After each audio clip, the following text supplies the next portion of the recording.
चलो शेडिंग को स्टार्ट करते हैं। शेडिंग में लाइट डार्क एरियाज़ को देख के कर रहा हूँ।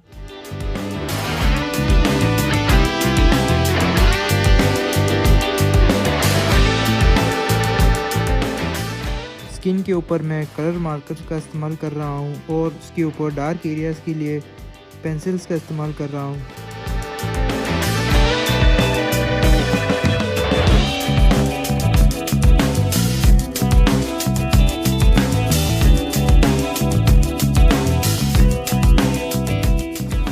ब्लैक जैकेट के अंदर मैं ब्लैक कलर और ग्रे कलर यूज़ कर रहा हूँ लाइट डार्क एरियाज देखते हुए।